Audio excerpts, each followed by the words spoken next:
13 leyes para dominar a los manipuladores. De Jack Baker. El juego que nadie te explicó.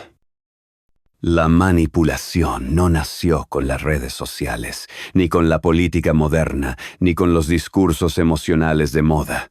La manipulación es anterior al lenguaje escrito. Es una tecnología mental primitiva, refinada durante siglos. Transmitida no en libros oficiales, sino en comportamientos, silencios, gestos y jerarquías invisibles. No aparece cuando alguien te miente de frente. Aparece cuando aceptas un marco que no elegiste, cuando reaccionas antes de pensar, cuando explicas lo que no debería explicarse, cuando te defiendes sin haber sido atacado. La manipulación no se anuncia, se infiltra. El mayor error de las personas no es ser ingenuas. Es creer que la manipulación es un acto excepcional, ejecutado solo por figuras oscuras o personajes perversos. En realidad, la manipulación es un sistema operativo social. Está presente en relaciones familiares, vínculos afectivos, entornos laborales, instituciones educativas, estructuras religiosas, dinámicas económicas y conversaciones cotidianas. Funciona porque la mayoría de las personas nunca fue entrenada para detectarla, y mucho menos para desactivarla. Nadie te explicó el juego porque al sistema no le conviene que lo entiendas. El manipulador no necesita ser inteligente. Necesita que tú no lo seas en ese momento. No requiere poder real. Le basta con que cedas el tuyo. No domina porque grita más fuerte, sino porque provoca una reacción interna que te saca de tu centro.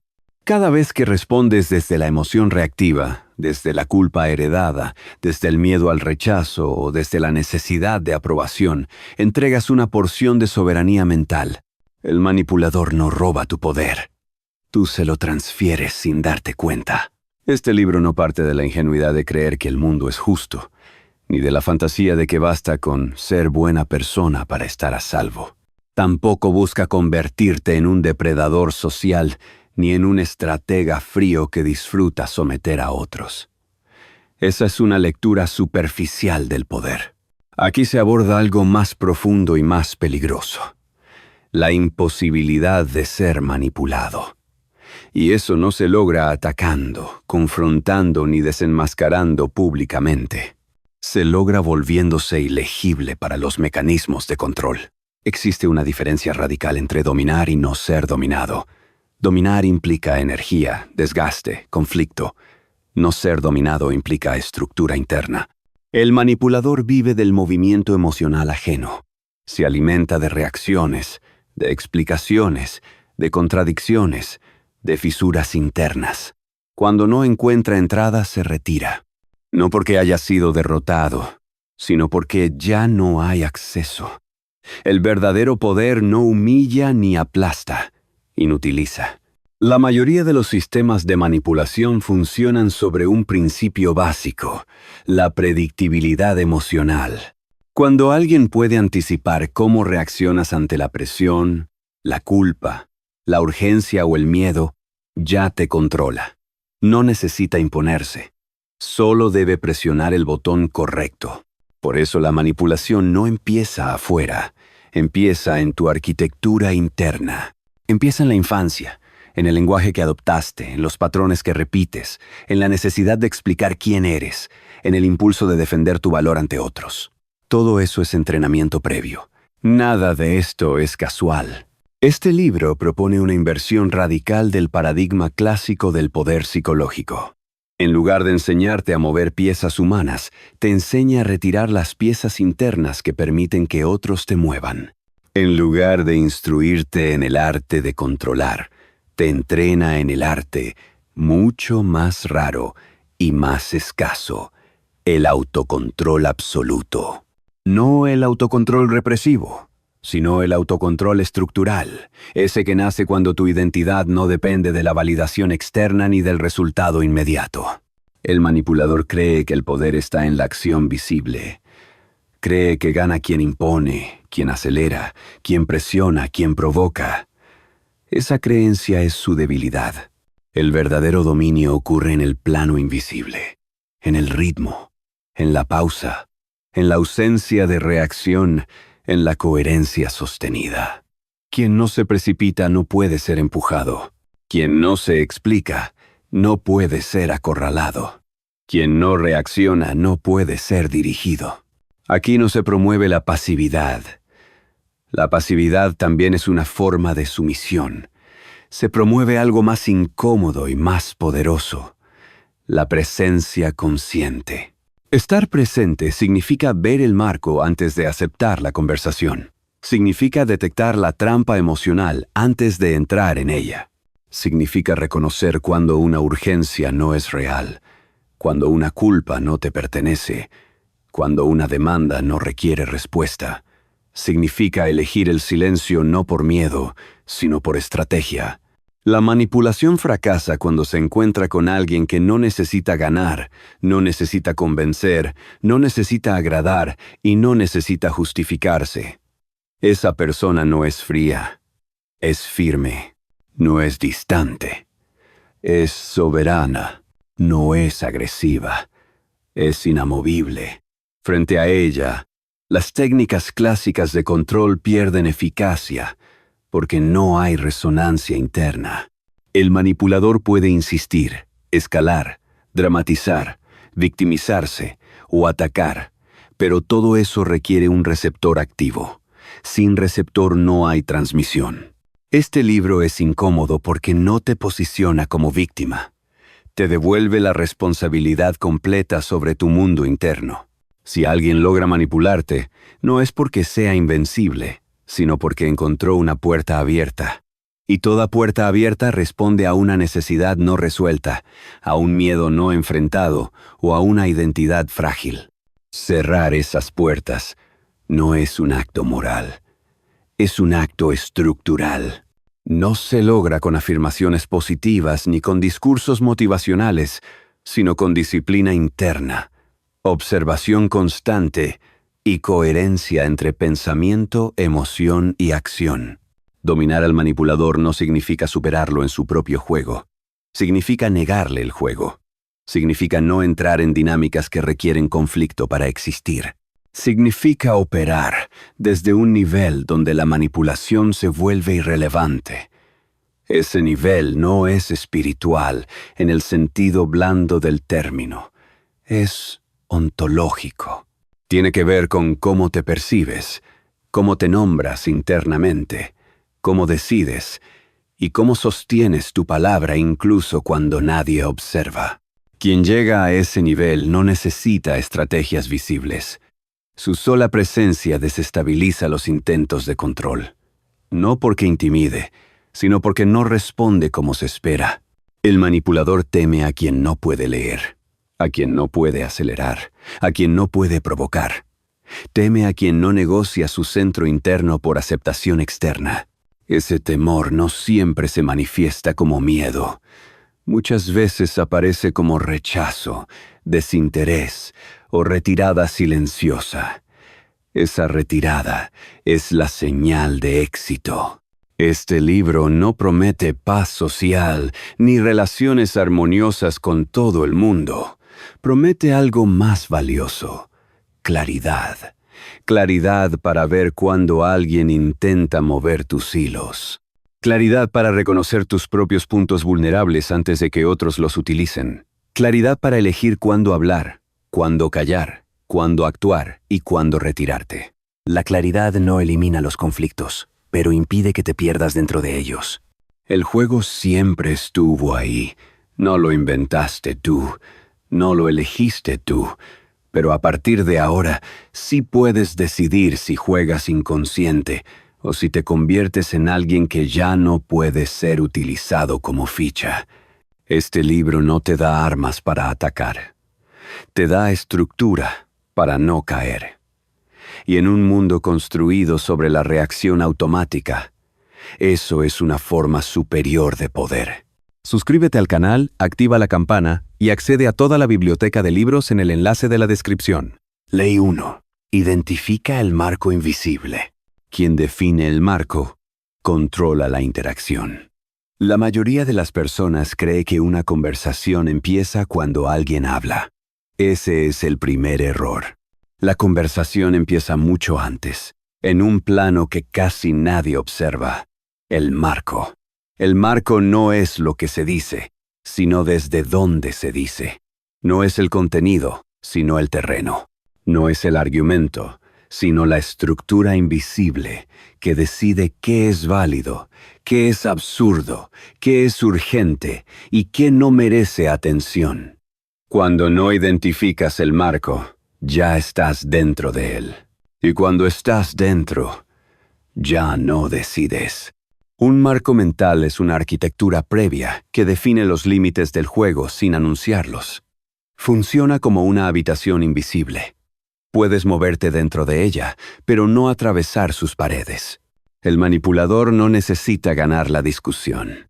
Le basta con que aceptes la habitación. En ese punto, cualquier palabra que digas, incluso una verdad, refuerza su dominio. Porque la verdad dicha dentro de un marco ajeno sigue sirviendo al marco, no a ti. El error más común de quien intenta defenderse es creer que el poder está en el argumento. Creen que si explican mejor, si se justifican con lógica, si prueban su punto, recuperarán control. En realidad, cada explicación es una confirmación de que aceptaron el marco del otro. El manipulador no discute para entender. Discute para posicionarte. Te obliga a responder, a aclarar, a reaccionar, y en ese acto te desplaza de tu centro. No te roba el poder, te convence de entregarlo voluntariamente. Un marco mental define 3 cosas fundamentales: ¿qué tema es relevante? ¿Quién tiene que explicarse? ¿Y quién evalúa? Cuando aceptas un marco ajeno, aceptas implícitamente que el otro tiene derecho a juzgarte, a exigirte coherencia según reglas que no definiste, a marcar el ritmo y a cerrar la interacción cuando le conviene. Ese es el verdadero dominio. No grita, no amenaza, simplemente ordena el espacio. La manipulación moderna rara vez se presenta como imposición directa. Se presenta como diálogo, preocupación, consejo, pregunta inocente, reclamo moral o falsa apertura emocional. Todo eso son disfraces del marco. Solo quiero entender. Explícame por qué hiciste eso. No me parece justo. Estoy decepcionado. Necesitamos hablar ahora. Ninguna de esas frases es neutra. Todas cargan una presuposición, que hay algo que debes justificar, corregir o resolver bajo términos que no elegiste. Cuando aceptas ese punto de partida, ya perdiste. No importa cuán sólido sea tu razonamiento después. El marco ya decidió el resultado. El manipulador sabe esto. Por eso rara vez ataca de frente. Prefiere instalar una premisa emocional y esperar a que tú mismo te coloques en posición defensiva. La defensa es la señal de captura. Nadie se defiende si no se siente acusado. Y nadie se siente acusado si no aceptó un juez. El marco invisible opera a nivel epigenético. No solo condiciona lo que piensas, sino cómo responde tu cuerpo. Acelera el pulso, tensa la mandíbula, altera la respiración, activa memorias antiguas de autoridad, castigo, aprobación o abandono. En ese estado, no estás decidiendo, estás reaccionando. El manipulador no controla tu mente. Activa programas antiguos que tú nunca desinstalaste. El marco es la tecla. Tu historia personal es el software. Jugar en terreno ajeno significa aceptar una urgencia que no es real, una culpa que no es tuya, una responsabilidad que no te corresponde o una definición de ti que no reconoces. Significa permitir que el otro determine el ritmo de la interacción. La prisa es uno de los marcos más eficaces. Cuando alguien impone urgencia, impide observación. Cuando no hay observación, no hay elección. Solo impulso. Discutir no es intercambiar ideas. Discutir, en la mayoría de los casos, es pelear dentro de un marco impuesto. El que discute busca ganar. El que observa busca comprender la estructura. Por eso el manipulador odia a quien no discute. No porque pierda el argumento, sino porque pierde el control del terreno. Sin terreno, no hay batalla. Sin batalla, no hay dominio. La diferencia entre discutir y estar dominado es sutil, pero absoluta. El dominado cree que está participando, cree que tiene voz, cree que está defendiendo su posición. En realidad está validando la posición del otro como centro del intercambio. El dominador no necesita convencerte de que está en lo correcto. Solo necesita que aceptes que él define el contexto. Desde ahí, incluso tu desacuerdo lo fortalece. Identificar el marco invisible no es un acto intelectual. Es un acto perceptivo. Ocurre cuando dejas de escuchar solo las palabras y empiezas a observar la intención, el ritmo, la emoción inducida, la posición desde la cual se te habla. Ocurre cuando te preguntas, no qué me están diciendo, sino desde dónde me están hablando y qué se espera que yo haga al responder. Esa pregunta sola ya debilita el marco. El manipulador depende de la inconsciencia ajena. Cuando alguien se vuelve consciente del marco, algo se rompe, no de forma dramática, sino estructural. La conversación pierde fluidez. El manipulador insiste, cambia de tono, apela a otra emoción, intenta otro acceso. Si no lo encuentra, se desgasta. No porque sea débil, sino porque su sistema no funciona sin cooperación. Todo marco necesita aceptación. Sin aceptación, colapsa. Aquí aparece la inversión del poder. No se trata de imponer tu propio marco de forma agresiva. Eso sigue siendo juego. Se trata de no aceptar ninguno que no nazca de tu centro. A veces eso implica silencio. A veces implica una frase corta que no explica nada. A veces implica retirar presencia. El marco se desarma cuando no encuentra anclaje. El anclaje eres tú. Quien domina esta ley deja de sentirse obligado a responder. Entiende que no toda pregunta merece respuesta, que no toda acusación requiere defensa, que no toda emoción ajena es responsabilidad propia. Esa comprensión no vuelve a la persona fría ni insensible. La vuelve íntegra. Íntegra significa no fragmentada por demandas externas. El manipulador necesita fragmentarte. Una parte quiere agradar, otra teme perder, otra se justifica, otra se enoja. En esa fragmentación, él entra. El marco invisible es la grieta. Cuando hay coherencia interna, no hay grieta. Y cuando no hay grieta, no hay entrada.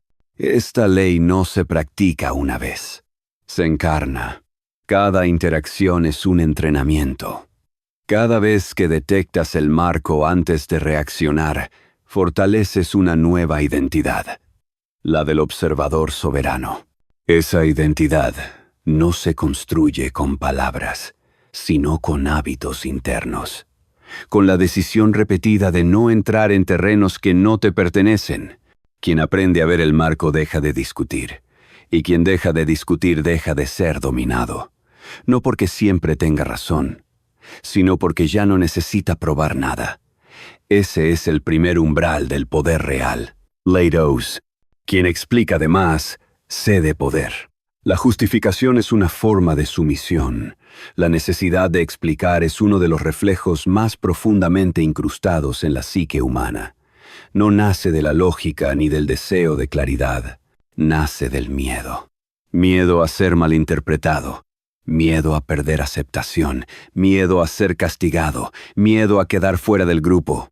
Por eso la justificación aparece incluso cuando no hay acusación explícita. El cuerpo se adelanta a la amenaza.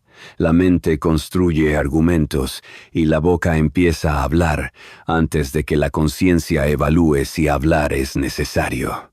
En ese instante, el poder ya cambió de manos. Explicar no es comunicar. Explicar es defender una posición que ya fue colocada en duda. Y toda defensa implica aceptar que el otro tiene autoridad para juzgarte. Ese es el núcleo de esta ley. Cada vez que explicas de más, reconoces al otro como evaluador legítimo de tus decisiones, tus valores o tu identidad. El manipulador no necesita imponerse como juez. Tú mismo lo coronas cuando te justificas. El manipulador exige explicaciones porque sabe que ahí ocurre la fractura interna.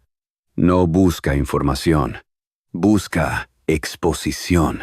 Cada explicación revela una motivación, una inseguridad, un punto débil, una contradicción. Mientras más hablas, más material entregas. Mientras más intentas aclarar, más te enredas dentro de un marco que no te pertenece. La explicación es el escenario perfecto. Tú en el centro, él observando, evaluando, corrigiendo, desplazando. El error no está en hablar. El error está en hablar para defenderte. Defenderte verbalmente implica que ya aceptaste que hay algo que defender, que hay una falta, que hay una deuda, que hay una incoherencia. Aunque no exista, el manipulador instala esa sensación de deuda con sutileza.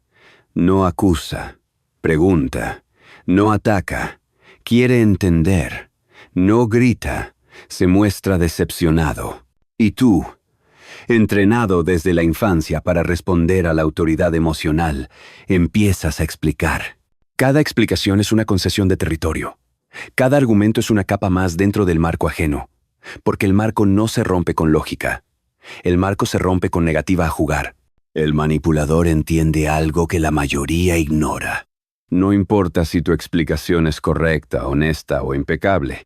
Importa que estás hablando desde una posición inferior. El que explica está abajo. El que escucha evalúa desde arriba. Este patrón no es casual. Está inscrito en la memoria corporal. Desde temprano explicar fue una estrategia de supervivencia. Explicabas para evitar castigo, para recibir aprobación, para conservar vínculo. Ese hábito quedó grabado como reflejo automático. El manipulador lo activa, no con violencia, sino con expectativa. Y el cuerpo responde antes que la mente. El problema de defenderte verbalmente no es solo que pierdes poder frente al otro, es que te fragmentas internamente.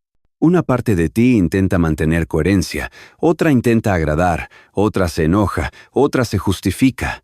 Esa fragmentación debilita la identidad, y una identidad débil es terreno fértil para el control externo. El manipulador no necesita dominarte por completo. Le basta con desordenarte. El silencio estratégico no es mutismo, no es huida, no es miedo, es elección consciente. Es comprender que no toda demanda merece respuesta y que no toda pregunta es legítima. El silencio estratégico corta la dinámica de raíz porque niega el combustible principal del manipulador, la reacción. Sin reacción, no hay progresión.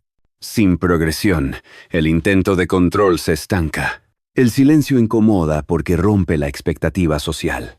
Estamos condicionados a creer que callar es aceptar culpa. Eso es falso. Callar es retirar autorización.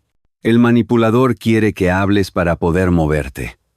Quiere ajustar tu discurso, llevarte de un punto a otro, cansarte, confundirte, hacerte contradecirte. El silencio impide ese desplazamiento, no porque sea místico, sino porque es estructural. Quien domina el silencio estratégico no lo usa para provocar ni para castigar, lo usa para reordenar el eje. El eje vuelve al centro, el ritmo se desacelera, la urgencia artificial se disuelve. En ese espacio, el marco se debilita. El manipulador suele reaccionar escalando. Insiste, dramatiza, acusa, se victimiza o se muestra ofendido. Esa escalada es la prueba de que el silencio está funcionando. No hay que responder a la escalada, hay que sostener la coherencia. Explicar de menos no es manipular, es respetarte. Es reconocer que tu vida, tus decisiones y tu identidad no están sometidas a auditoría permanente. Es comprender que el poder no está en convencer, sino en no necesitar convencer. El manipulador necesita cerrar ciclos discursivos, necesita una respuesta, necesita una validación, aunque sea en desacuerdo. El silencio deja el ciclo abierto, y un ciclo abierto lo desgasta. Esta ley no busca crear personas frías o distantes. Busca crear personas íntegras. Integridad no es decirlo todo. Integridad es que lo que haces, piensas y decides no dependa de la presión externa. El silencio estratégico es una herramienta de integración. Devuelve al individuo a su centro. Le recuerda que no está obligado a explicar su existencia. Cuando alguien ya no explica de más, algo cambia en su presencia. No se vuelve arrogante, se vuelve pesado en el sentido energético. Difícil de mover, difícil de empujar, difícil de desestabilizar. El manipulador lo percibe, no a nivel racional, sino instintivo. Sabe que ahí no hay entrada fácil y busca otra víctima, no por bondad, sino por eficiencia. La paradoja es esta. Cuanto menos te explicas, más autoridad proyectas. No porque impongas, sino porque no cedes. El que no se justifica, no se coloca por debajo.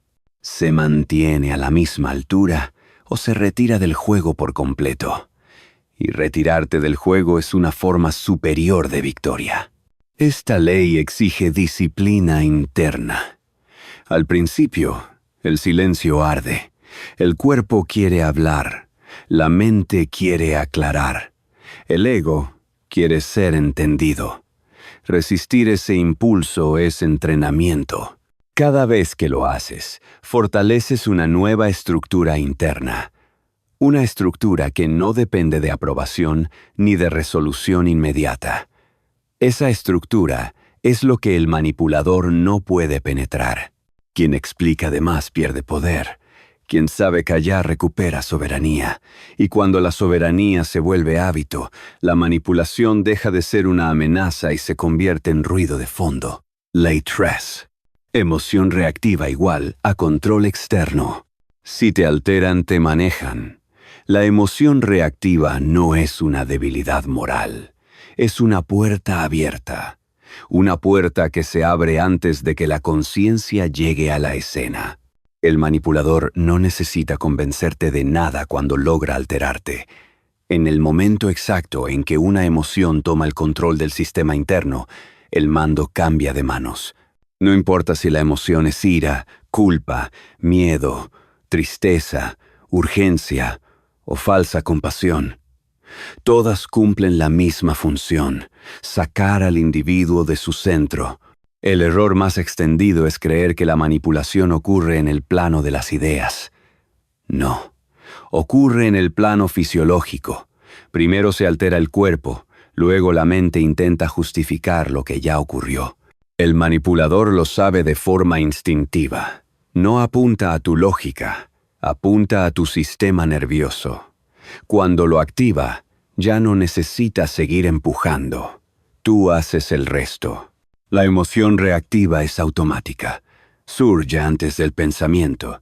Está anclada en memorias antiguas, en aprendizajes tempranos, en experiencias donde reaccionar rápido era necesario para sobrevivir.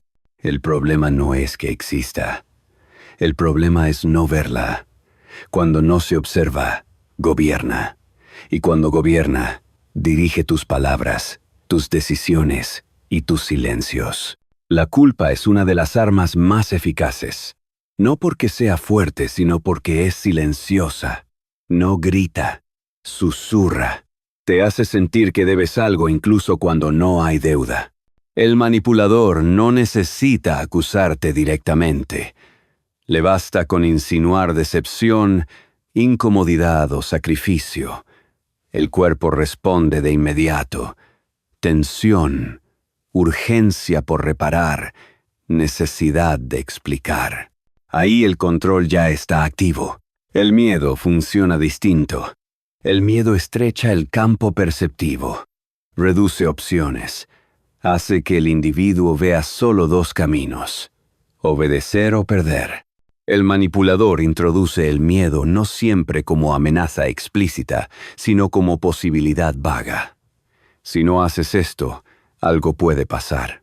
No define qué, no necesita hacerlo. La mente completa el vacío con sus propios fantasmas. El miedo no paraliza al manipulador, paraliza al manipulado. La urgencia es la emoción favorita del control moderno.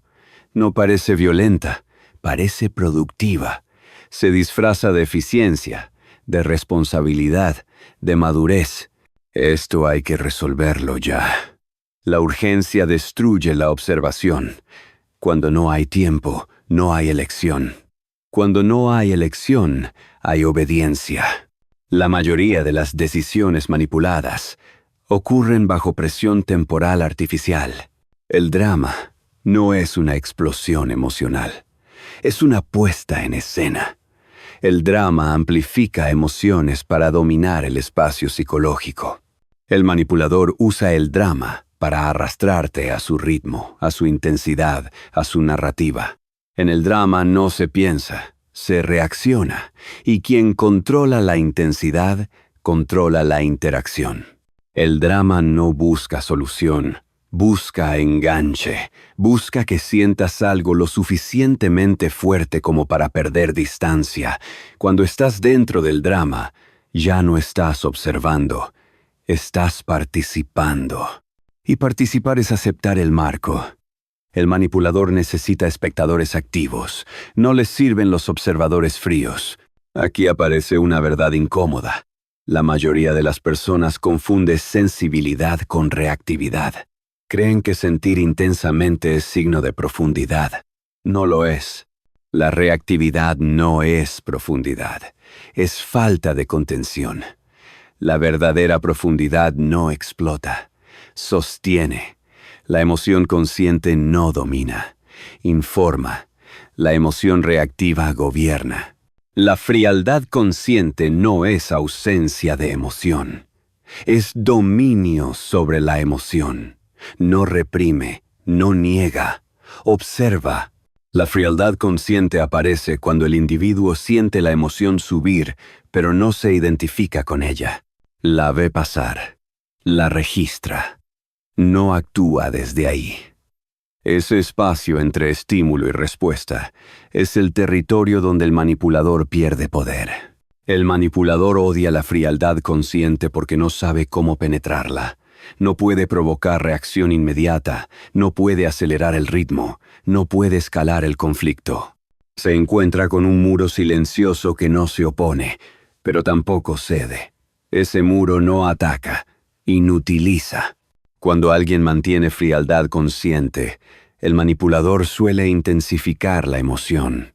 Sube el tono, dramatiza más, victimiza, acusa o intenta provocar culpa más profunda. Esa escalada no es fortaleza, es desesperación. Está intentando romper la contención interna del otro. Si no lo logra, se agota. La frialdad consciente no se improvisa, se entrena. Empieza por reconocer que ninguna emoción justifica perder soberanía. Ninguna. Ni siquiera las que parecen nobles. La emoción no es enemiga, pero tampoco es líder. Es información. Y la información no decide, se analiza. El individuo que domina esta ley deja de ser predecible emocionalmente. No reacciona como se espera. No se acelera cuando lo presionan. No se culpa cuando lo insinúan. No se defiende cuando lo provocan. Esa imprevisibilidad rompe los patrones de control. El manipulador necesita patrones claros. Sin ellos, pierde ventaja. Aquí ocurre la inversión total del poder. No es el que grita más fuerte el que domina. Es el que permanece estable cuando el otro pierde estabilidad. No es el que responde rápido, sino el que elige cuándo responder. No es el que siente menos, sino el que no es gobernado por lo que siente.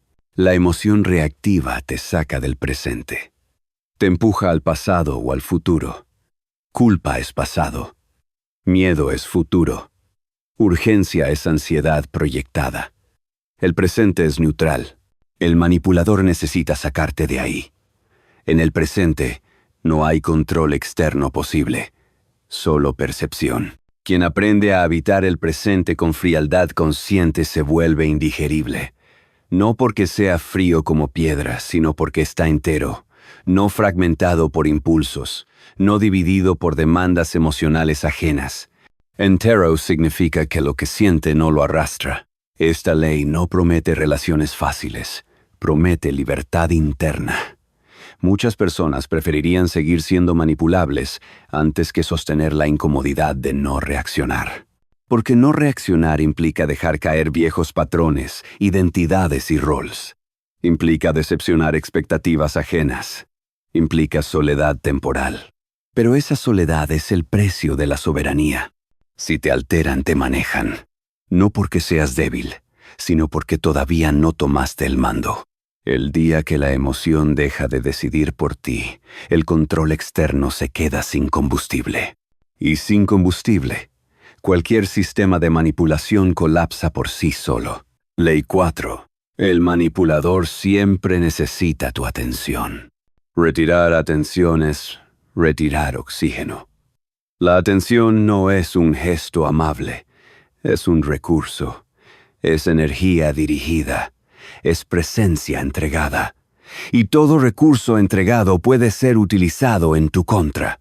El error más común del individuo manipulable es creer que prestar atención es neutral, que escuchar no compromete, que responder no implica cesión. Nada de eso es cierto. La atención es la moneda más valiosa del sistema social moderno. Quien controla la atención controla el flujo del poder. El manipulador no necesita dominarte físicamente ni imponerte una orden directa. Le basta con que mires, escuches, reacciones, expliques, te enganches. La atención sostenida crea vínculo. El vínculo crea influencia. Y la influencia, si no es consciente, se convierte en control. Por eso el manipulador insiste, reaparece, provoca, incomoda, dramatiza o se victimiza. No busca solución. Busca presencia ajena. La atención funciona como oxígeno psicológico. Sin ella, el manipulador se debilita. No porque sea emocionalmente frágil, sino porque su estructura depende del intercambio constante. Necesita fricción. Necesita respuesta. Necesita sentirse relevante en el campo mental del otro. Cuando no la obtiene, entra en un estado de vacío que no sabe gestionar. Ese vacío no es silencio interior, es hambre. El hambre psicológica del manipulador no siempre se manifiesta como dependencia evidente. A veces aparece como control sutil, como corrección constante, como preocupación, como necesidad de opinar sobre todo lo que haces, como incomodidad ante tu autonomía. Todo eso tiene una raíz común. No tolera no ser el centro del intercambio. No soporta quedar fuera del foco. El individuo soberano entiende algo que el manipulador no puede aceptar. La atención no se regala, se asigna. No todo estímulo merece respuesta. No toda provocación requiere presencia. No toda demanda es legítima. Retirar atención no es castigar. Es reordenar prioridades internas. Es decidir dónde va tu energía vital. La mayoría de las personas confunde indiferencia con frialdad emocional o con desprecio. Esa confusión mantiene el control externo activo. La indiferencia calculada no es desdén ni arrogancia. Es economía de energía. Es entender que responder a todo es vivir fragmentado. Y vivir fragmentado es vivir disponible para el control ajeno. El manipulador detecta rápidamente dónde va tu atención. Observa qué te altera, qué te engancha, qué te obliga a reaccionar. A partir de ahí, construye el acceso. No entra por la fuerza. Entra por el interés, por la culpa, por la urgencia, por la emoción. La atención es la puerta. Sin puerta abierta, no hay invasión. Cuando retiras atención, el manipulador suele intensificar la estrategia. Aumenta el volumen emocional. Se vuelve más dramático, más insistente, más provocador. Esa escalada no es poder, es dependencia. Está intentando recuperar el oxígeno perdido. Si cedes en ese punto, refuerzas el patrón. Si sostienes la retirada, el sistema empieza a colapsar. Aquí aparece una verdad incómoda. Muchas personas mantienen relaciones manipuladoras porque confunden intensidad con vínculo. Creen que si alguien demanda atención constante es porque importa. En realidad es al revés. La demanda constante es señal de vacío interno. El manipulador no se relaciona, consume, no construye, absorbe. La indiferencia calculada no se anuncia, no se explica, no se justifica, se ejecuta. Es una reducción progresiva de presencia emocional, verbal y mental. No hay confrontación, no hay escena, no hay cierre dramático. Hay retirada silenciosa. Esa retirada es insoportable para quien necesita atención para existir. El individuo que domina esta ley deja de ser una fuente constante de energía para otros. No porque se aísle del mundo, sino porque selecciona con precisión dónde pone su foco. El foco sostenido crea realidad. El foco disperso crea agotamiento. El manipulador vive del agotamiento ajeno. Retirar atención no es huir, es reclamar soberanía. Es recordar que tu tiempo, tu presencia y tu energía no son recursos infinitos ni gratuitos. Son capital vital. Y el capital mal administrado siempre termina en manos de otro. El manipulador teme a quien no responde de inmediato, a quien no se engancha, a quien no se explica, a quien no reacciona. No porque ese individuo sea hostil, sino porque es inaccesible. La inaccesibilidad no se logra cerrando puertas externas, sino cerrando la puerta interna de la atención automática. Cuando la atención deja de fluir, el manipulador pierde relevancia, y perder relevancia es perder poder. No hay necesidad de destruirlo, confrontarlo o desenmascararlo. Basta con no alimentarlo. El fuego sin oxígeno se apaga solo. Esta ley exige madurez interna. Retirar atención duele al principio. El cuerpo quiere responder. El ego quiere demostrar. La mente quiere cerrar ciclos. Resistir ese impulso es entrenamiento de soberanía. Cada vez que no alimentas lo que te drena, fortaleces lo que te sostiene. Quien controla su atención, controla su vida. Quien la regala, la pierde. El manipulador vive de la atención ajena. El individuo soberano vive de su centro. Y entre ambos no hay negociación posible. Ley 5. No ataques. Observa. La observación rompe el hechizo. Atacar es una reacción primitiva. Observar es una acción superior. El ataque nace cuando el ego se siente amenazado. La observación aparece cuando la conciencia está intacta. El manipulador cuenta con tu ataque. Lo espera.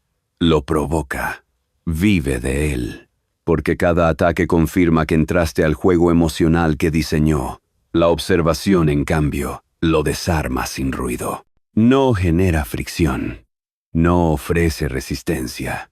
Rompe el hechizo porque corta la cadena estímulo-reacción que sostiene el control externo. El hechizo de la manipulación no es mágico. Es mecánico.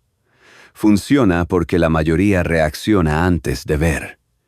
El manipulador no domina por fuerza, domina por anticipación. Anticipa tu enojo, tu defensa, tu necesidad de justicia, tu impulso de aclarar. Cuando reaccionas, cumples la profecía. Cuando observas, la profecía falla. La observación introduce algo que el manipulador no puede tolerar: tiempo. Y el tiempo es enemigo del control. Observar no es mirar con curiosidad blanda. Es sostener presencia sin implicarte. Es permitir que el otro se exprese sin convertirte en contrincante. Es dejar que el patrón se revele completo. El manipulador odia ser observado porque la observación expone la repetición. La repetición revela la intención. Y la intención, cuando se ve, pierde poder. Mientras tú atacas, él ajusta. Mientras tú observas, él se delata. La confrontación directa es el error más caro del individuo consciente, pero impaciente. Confrontar parece valiente, pero suele ser ingenuo. Coloca el foco en el choque, no en la estructura. El manipulador está entrenado para el choque. Tiene respuestas preparadas, giros emocionales, victimización, acusación inversa, dramatización. La confrontación le da escenario, le da público, le da oxígeno. En la confrontación, el manipulador se crece. Atacar confirma que aceptaste su marco, confirma que creíste que la batalla era necesaria, confirma que te importó ganar, y en ese instante, perdiste. Porque el poder real no está en ganar discusiones, sino en no necesitarlas. El que no necesita ganar no puede ser arrastrado. El que observa no se ofrece como oponente. La observación rompe el hechizo porque devuelve la soberanía al eje interno. Cuando observas, no te mueves. Cuando no te mueves, el otro queda expuesto. El manipulador necesita desplazarte, llevarte a la culpa, a la ira, a la urgencia, a la defensa. Si no te desplazas, su mapa se vuelve inútil. Empieza a improvisar. Y en la improvisación aparecen los patrones. Ver patrones sin reaccionar es una habilidad que se entrena. Al inicio, el cuerpo quiere responder, la mente quiere corregir, el ego quiere demostrar. Sostener la observación es resistir ese impulso. Es permitir que la escena continúe sin tu intervención. Es escuchar no para responder, sino para mapear. El tono, la insistencia, los cambios de rol, la escalada emocional, las contradicciones. Todo emerge cuando no interrumpes. El manipulador detesta la observación porque lo saca del guión. No sabe si estás de acuerdo o en desacuerdo. No sabe si te afectó o no. No sabe dónde presionar. La ambigüedad consciente es un espejo que no devuelve imagen. Frente a ese espejo, el manipulador se inquieta. Empieza a exponerse, a repetir, a exagerar, a contradecirse. La observación no lo ataca, lo deja solo con su estrategia. Confrontar directamente suele nacer del deseo de justicia, pero la justicia emocional es un anzuelo. El manipulador sabe cómo convertirla en trampa. Te hace discutir hechos secundarios, intenciones, interpretaciones. Te mantiene ocupado, te cansa, te enreda. La observación evita ese laberinto. No entra a discutir versiones, detecta regularidades. Y las regularidades no se defienden con palabras. Observar no significa tolerar indefinidamente. Significa elegir el momento y la forma. Significa no reaccionar cuando reaccionar te coloca abajo. Significa esperar a que el patrón esté completo antes de actuar. La acción sin observación es impulsiva. La observación sin acción es pasiva. La combinación correcta es observación sostenida seguida de decisión limpia. El individuo que observa aprende a distinguir entre el contenido y la intención. El contenido cambia, la intención se repite. El contenido puede ser amable, duro, racional o emocional. La intención es siempre la misma: mover, controlar, extraer, Cuando ves la intención, el contenido pierde encanto. Ya no te seduce, ya no te provoca, ya no te apura. La observación reconfigura el sistema nervioso. Enseña al cuerpo que no necesita reaccionar para sobrevivir. Desactiva reflejos antiguos. Construye una nueva identidad interna, la del observador soberano. Esa identidad no busca dominar al otro. Se gobierna a sí misma, y quien se gobierna no necesita atacar. Cuando observas, el manipulador siente que pierde el control del ritmo. Intenta recuperarlo con más estímulos. Si no los recibe, se agota, no porque sea débil, sino porque su estructura depende de la respuesta ajena. Sin respuesta, el sistema se queda sin feedback. Y sin feedback no puede corregir ni avanzar. Ver patrones sin reaccionar no te vuelve frío, te vuelve preciso. La precisión no desperdicia energía. La precisión no se expone. La precisión espera. Y cuando actúa, lo hace sin ruido. Esa es la diferencia entre el que pelea y el que decide. El ataque busca imponer. La observación busca comprender la arquitectura. Quien comprende la arquitectura no necesita destruirla, simplemente deja de habitarla. Y cuando dejas de habitar el terreno del manipulador, el dominio se disuelve por inanición. Observar es un acto de poder silencioso. No humilla, no confronta, no persuade, inválida. Y en un mundo construido sobre reacciones automáticas, la invalidez del mecanismo es la forma más alta de control interno. Ley 6. Quien tiene prisa pierde. La urgencia es una trampa mental. La prisa no es velocidad. Es pérdida de control. La prisa no acelera la vida, la estrecha. Reduce el campo perceptivo. Empobrece la lectura del entorno y comprime la conciencia hasta convertirla en impulso. El manipulador no necesita convencer cuando logra que corras. Le basta con empujarte fuera del tiempo interno. En ese punto, cualquier decisión que tomes ya no es tuya. Es una reacción al ritmo impuesto. La urgencia es una trampa mental porque se presenta como necesidad objetiva cuando en realidad es una construcción emocional. No existe por sí sola, se induce. Aparece cuando alguien introduce una amenaza difusa, una oportunidad que se pierde, una consecuencia exagerada o una responsabilidad inflada. La urgencia no informa, presiona. Y toda presión busca el mismo resultado, impedir la observación. Cuando hay prisa, no hay marco propio. El tiempo ajeno se vuelve ley. El cuerpo entra en alerta. La respiración se acorta. El pensamiento se vuelve lineal y la memoria selecciona atajos. Esos atajos no son inteligencia, son supervivencia automática. El manipulador no quiere tu mejor decisión, quiere una rápida. La rapidez evita preguntas incómodas, evita silencios estratégicos, evita la pausa que revela inconsistencias. Las decisiones forzadas son el núcleo del control. No se imponen con violencia abierta, sino con escenarios cerrados. Dos opciones falsas, ambas desfavorables, presentadas como únicas salidas. Aceptar ese encuadre ya es perder. El manipulador no necesita que elijas bien, necesita que elijas ya. Porque elegir ya significa elegir sin centro.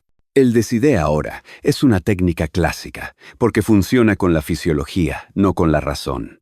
Activa miedo a la pérdida, ansiedad por el futuro y deseo de alivio inmediato. El alivio inmediato es otra trampa. Parece solución, pero es sedante. Calma el síntoma a costa de la soberanía. Quien decide para aliviarse entrega poder a quien presiona. La prisa también se disfraza de responsabilidad. Esto no puede esperar. Hay que resolverlo hoy.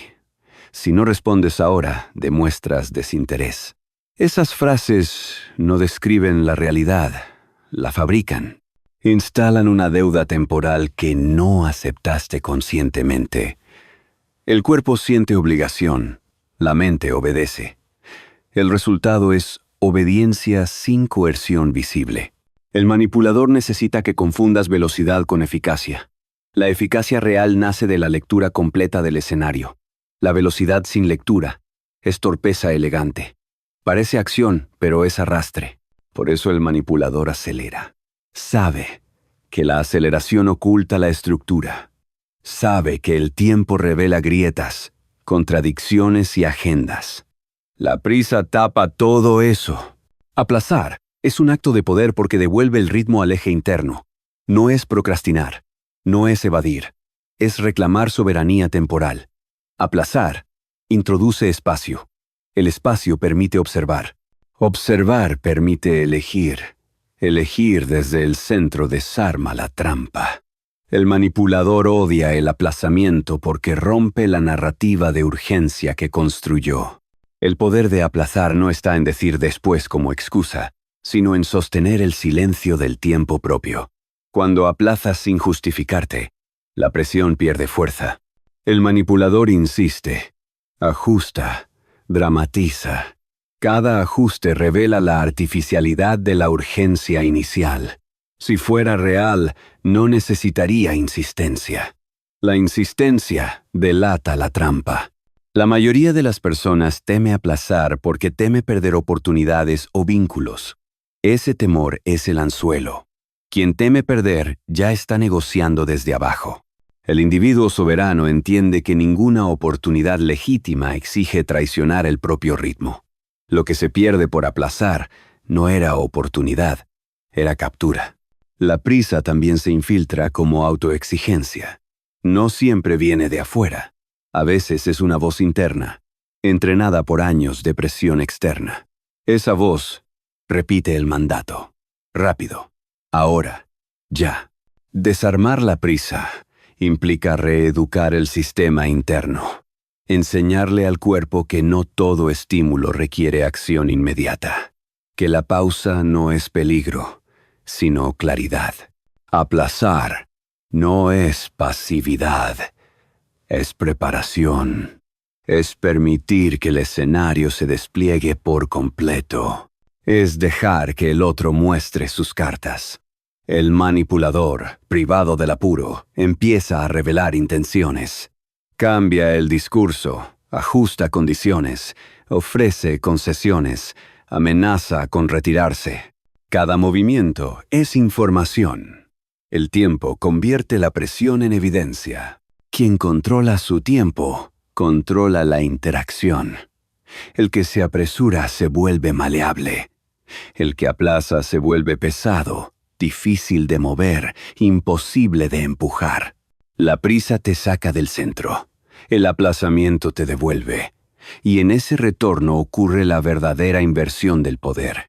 Perder la prisa no te hace lento, te hace preciso.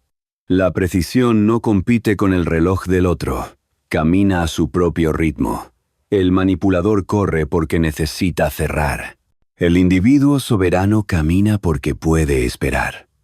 Entre correr y caminar, la diferencia no es velocidad, es quién manda. Ley 7. Define tus límites sin negociarlos. Un límite claro desarma al manipulador. Un límite no es una frase, no es un discurso, no es una advertencia, es una estructura interna. Existe antes de ser pronunciado y se sostiene incluso cuando no se dice nada. Por eso un límite real desarma al manipulador sin necesidad de confrontación. No porque intimide, sino porque cierra el acceso. El manipulador no necesita entender tu límite, necesita atravesarlo. Cuando no puede, el sistema se detiene. La mayoría de las personas cree que poner límites es un acto comunicativo. Creen que basta con explicar qué aceptan y qué no. Ese error convierte el límite en negociación. Y todo límite negociado deja de ser límite. Se transforma en una propuesta abierta, en una invitación al regateo emocional. El manipulador vive de ese espacio ambiguo. Lo explora, lo presiona, lo estira. No busca cruzar de una vez, busca erosionar. Un límite claro no necesita justificación. La justificación abre grietas. Cada razón ofrecida se convierte en un punto de ataque. El manipulador no discute el límite, discute las razones. Cambia el foco, introduce excepciones, apela a circunstancias especiales, a emociones, a sacrificios. Si el límite depende de razones, puede ser desmontado. Si el límite depende de decisión, es inexpugnable. Aquí aparece una distinción crucial que casi nadie entiende. Un límite no es una amenaza. La amenaza intenta controlar al otro. El límite se limita a definirte a ti. La amenaza dice, si haces esto, te haré aquello. El límite dice, si esto ocurre, yo me retiro, cambio o dejo de participar. La amenaza busca obediencia. El límite busca coherencia interna. Por eso, la amenaza genera escalada y el límite genera incomodidad silenciosa. El manipulador sabe manejar amenazas. Está entrenado para medirlas, desafiarlas, devolverlas o victimizarse frente a ellas. Pero no sabe qué hacer con un límite sostenido sin emoción, porque un límite real no busca imponer nada afuera. Simplemente reorganiza la interacción desde adentro. El manipulador se queda sin palancas. Imponer límites sin violencia no significa ser blando. Significa no convertir el límite en espectáculo emocional. La violencia no siempre es física. Muchas veces es verbal, simbólica o energética. El manipulador prospera en ese terreno porque convierte la intensidad en arma. El límite sin violencia no le da intensidad, le da vacío. Y el vacío es lo que no sabe manejar. Un límite efectivo no se repite. Repetirlo es pedir permiso. Repetirlo es anunciar que estás dispuesto a ceder si el otro insiste lo suficiente. El límite real se ejecuta. No se explica. No se discute. No se defiende. Se vive. Cuando el límite se cruza, hay consecuencia inmediata y silenciosa. Retiro de atención, cambio de rol, distancia, fin de la interacción. Sin dramatismo, sin castigo, sin discurso. La incomodidad es la señal inequívoca de que el límite está funcionando. No tu incomodidad, sino la del otro. El manipulador se incomoda cuando pierde acceso, cuando ya no puede presionar, cuando ya no puede negociar, cuando ya no puede provocar reacción. Esa incomodidad suele manifestarse como sorpresa, enojo contenido, ironía, victimización o desprecio. Nada de eso es peligro. Es desinstalación. La mayoría evita poner límites por miedo a incomodar. Ese miedo es el último hilo del control externo. Quien teme incomodar, prioriza la estabilidad aparente sobre la soberanía real. El manipulador se apoya exactamente ahí. Sabe que preferirás tolerar una invasión antes que sostener el malestar momentáneo del otro. Por eso el avance comienza cuando eliges tu coherencia por encima de su comodidad. Un límite no busca cambiar al manipulador. No intenta educarlo ni corregirlo. Asume que no cambiará. Por eso es eficaz. No espera comprensión, espera consistencia. El manipulador puede no estar de acuerdo, puede burlarse, puede intentar cruzar. Nada de eso importa si el límite no se mueve. El límite no necesita ser entendido para ser respetado.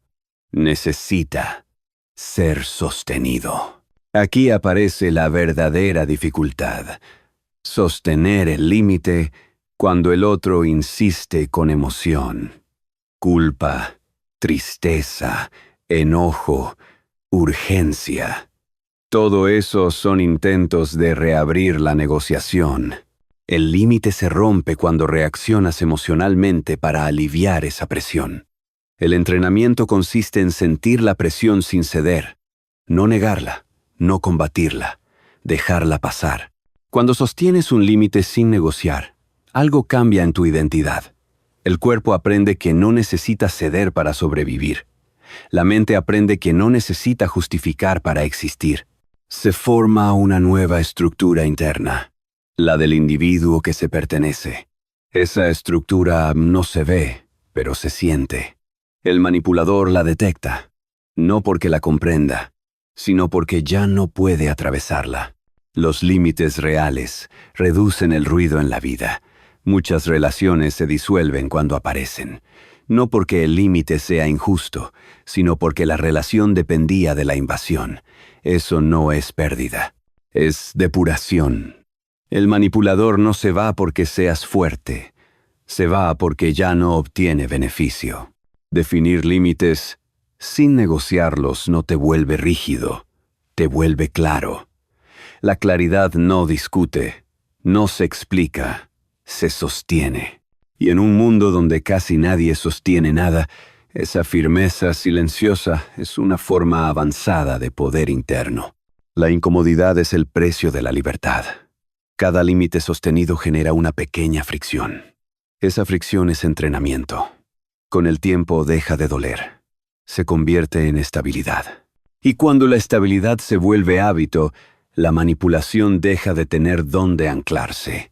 Un límite claro no grita, no amenaza, no se defiende.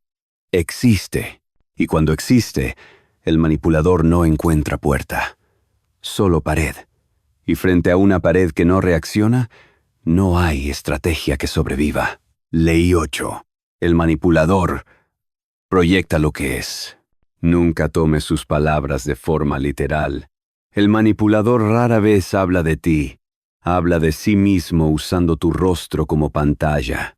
Esa es una de las verdades más incómodas de aceptar porque rompe la ilusión de diálogo. Cuando no entiendes esto, tomas sus palabras de forma literal. Intentas corregir malentendidos, aclarar intenciones, defender tu posición. Y en ese esfuerzo te enredas en un lenguaje que nunca fue descriptivo, sino proyectivo. El manipulador no describe la realidad, la desplaza. La proyección no es un error psicológico, es una estrategia inconsciente de descarga. El individuo incapaz de sostener su propia sombra la arroja sobre el otro. Lo que no tolera en sí mismo lo señala afuera. Lo que teme reconocer como propio lo acusa en ti. No porque quiera hacerte daño de forma consciente, sino porque necesita aliviar tensión interna. Esa descarga le da una sensación momentánea de control. Nunca tomes sus palabras de forma literal porque no fueron construidas para informar, sino para reposicionar. Cuando dice que eres egoísta, está hablando de su incapacidad de dar sin controlar.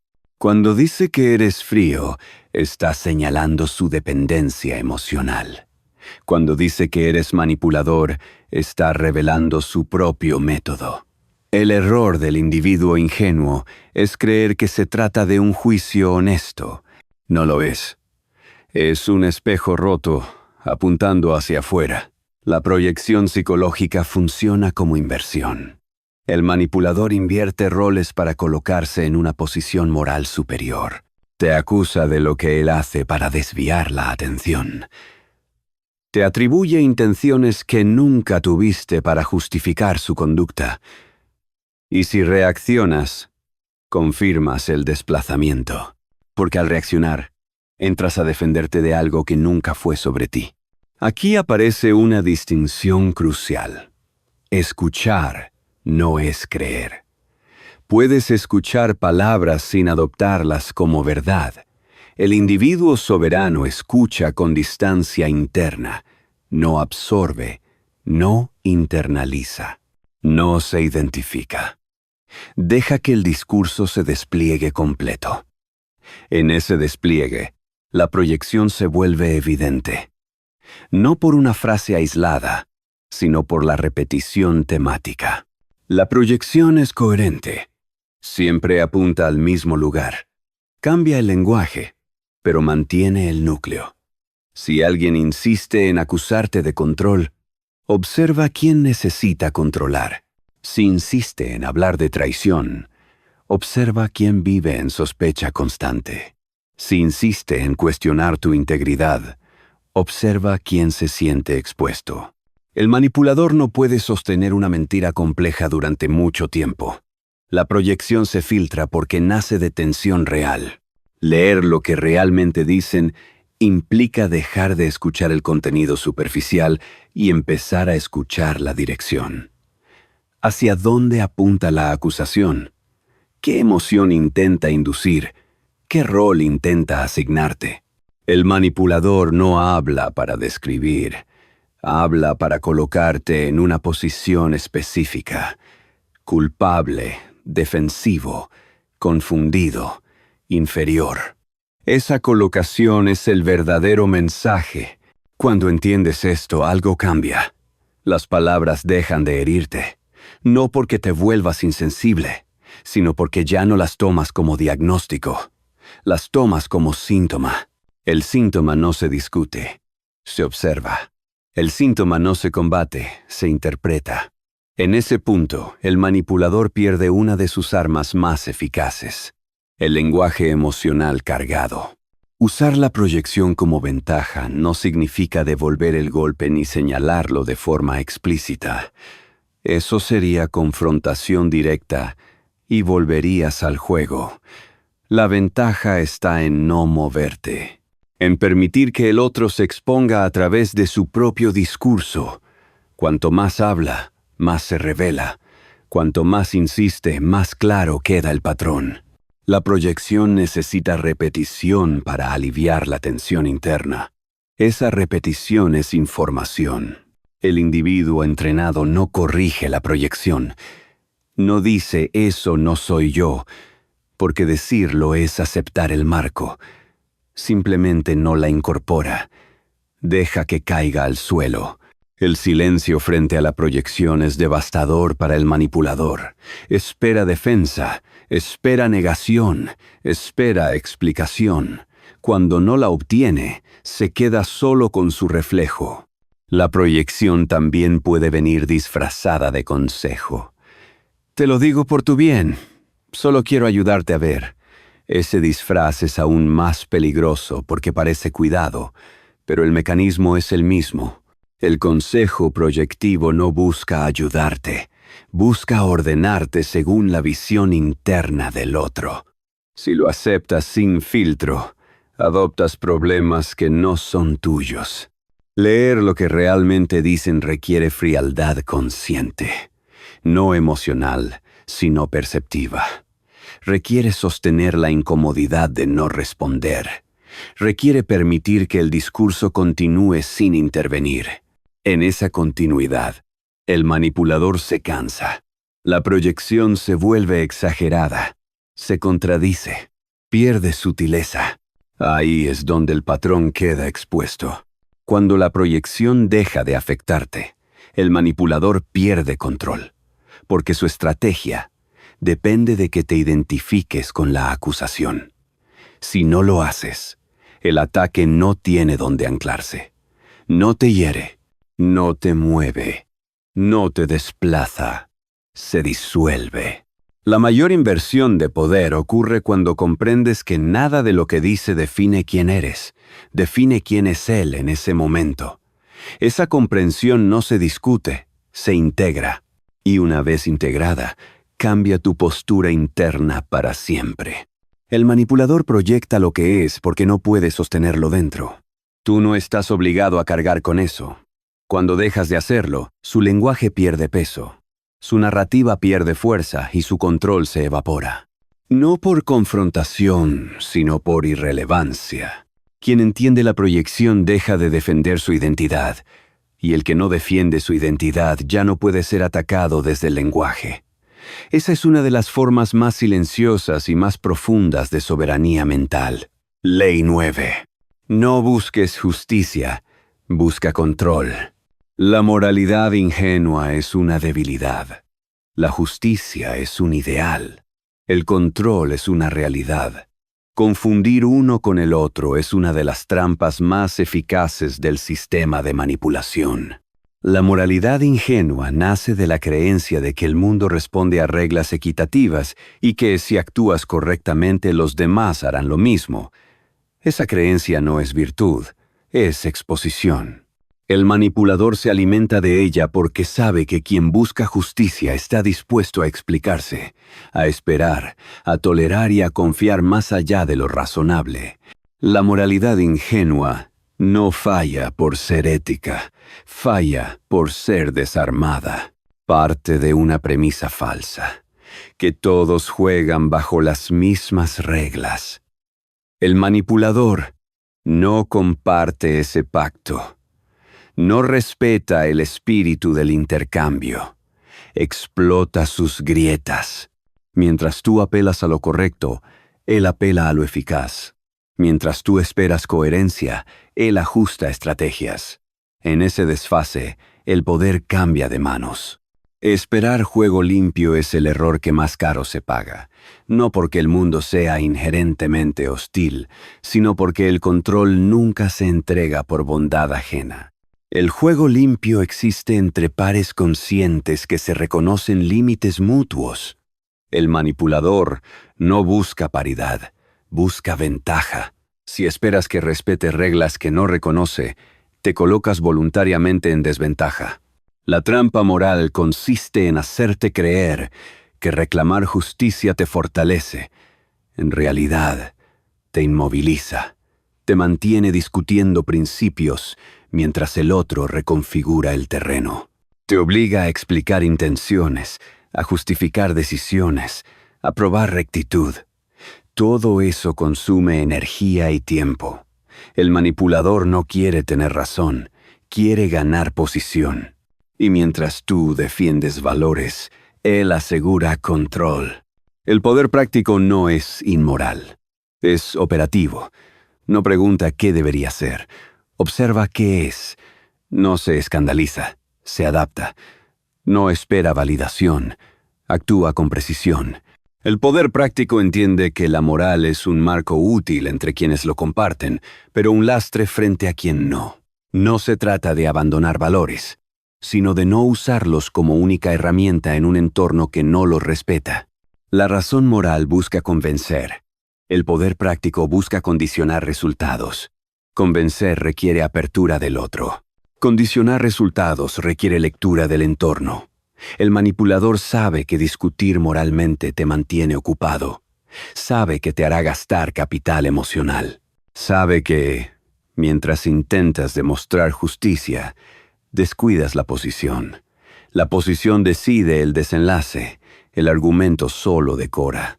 Buscar control no significa volverte cruel ni traicionar principios.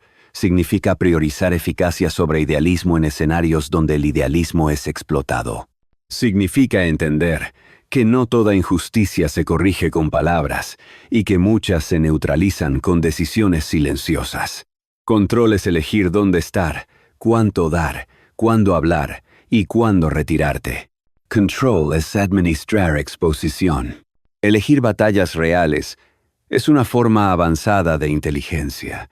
No toda provocación merece respuesta. No toda injusticia merece confrontación directa. Hay batallas que se ganan no participando. Hay conflictos que se disuelven al cambiar de terreno. El manipulador quiere arrastrarte a batallas simbólicas donde él domina el ritmo y el marco. Rechazar ese arrastre es victoria. La moralidad ingenua te empuja a demostrar que tienes razón. El control te permite no necesitar demostrar nada. Esa diferencia es radical. Quien necesita demostrar queda atrapado en el juicio ajeno. Quien controla decide sin pedir permiso. El manipulador teme a quien no busca justicia pública, sino estabilidad privada, porque esa persona no puede ser arrastrada a escenarios de desgaste.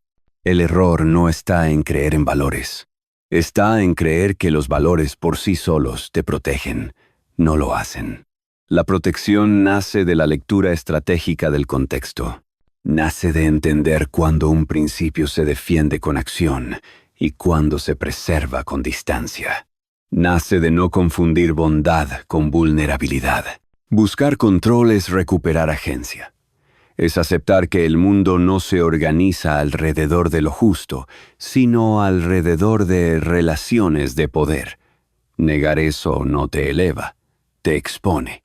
Reconocerlo no te corrompe, te prepara. El manipulador ya opera desde esa premisa. La diferencia es que tú puedes hacerlo sin perderte a ti mismo. Elegir batallas reales implica aceptar que algunas injusticias no se resuelven, se evitan. Se evitan saliendo del alcance, cerrando accesos, retirando atención, cambiando de posición. Esa evitación no es cobardía, es economía de energía, es estrategia, es entender que tu vida no es un tribunal permanente. Cuando dejas de buscar justicia y empiezas a buscar control, algo se ordena internamente. La frustración disminuye, la claridad aumenta, las decisiones se simplifican. Ya no preguntas, ¿es justo?, sino, ¿me expone o me fortalece? Esa pregunta no es cínica, es soberana. El manipulador pierde poder frente a quien no le concede el escenario moral que necesita. Sin escenario no hay drama, sin drama no hay arrastre. Sin arrastre no hay control. Y cuando el control vuelve a ti, la justicia deja de ser una exigencia externa y se convierte en una consecuencia interna. Vivir sin ser utilizado. Ley 10. Quien depende, obedece. La independencia es la mayor amenaza. La obediencia rara vez se impone con órdenes. Se instala con dependencia. Quien depende no necesita ser forzado. Se ajusta solo, anticipa, se autocorrige, se limita. La dependencia es el mecanismo más eficiente de control porque convierte al individuo en su propio vigilante. El manipulador no necesita vigilarte cuando lograste creer que no puedes sostenerte sin él, sin su aprobación, sin su recurso, sin su red. En ese punto la obediencia ya está integrada en tu conducta. La independencia es la mayor amenaza porque rompe la ecuación básica del control. Necesidad igual a sumisión. Cuando alguien no necesita, no obedece. Cuando no obedece, no puede ser dirigido. El manipulador entiende esto con claridad brutal. Por eso no busca tu destrucción inmediata. Busca tu dependencia progresiva. No corta tus alas de golpe. Las debilita poco a poco. Te acostumbra a apoyarte, a pedir, a justificar, a esperar. La dependencia emocional es la más invisible y la más profunda. No se manifiesta como apego evidente, sino como miedo a la pérdida del vínculo. El manipulador crea una sensación de acceso privilegiado. Solo él te entiende, solo con él hay conexión, solo su aprobación importa. Esa exclusividad no es amor, es encierro. Cuando temes perder el vínculo, cedes criterio. Cuando cedes criterio, obedeces sin darte cuenta. La dependencia económica no siempre es pobreza. Muchas veces es comodidad condicionada. No necesitas estar en carencia para ser dependiente. Basta con creer que perder el recurso te desestabiliza. El manipulador introduce esa creencia de forma sutil. Te hace sentir que sin su aporte, sin su estructura, sin su favor, tu vida se complica. La complicación no es real, es anticipada. Y lo anticipado gobierna decisiones antes de que ocurra. La dependencia social opera a través del miedo al aislamiento. El manipulador sugiere que fuera de su círculo no hay apoyo, no hay validación, no hay pertenencia. Te posiciona como vulnerable al juicio externo. Te hace dudar de tu capacidad para sostenerte solo. Esa duda es suficiente para que ajustes tu conducta. No hace falta amenaza directa. El temor a quedar fuera es una jaula poderosa.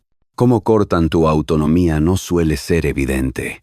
Empieza con pequeñas concesiones, un favor aceptado, una ayuda no solicitada, una excepción justificada.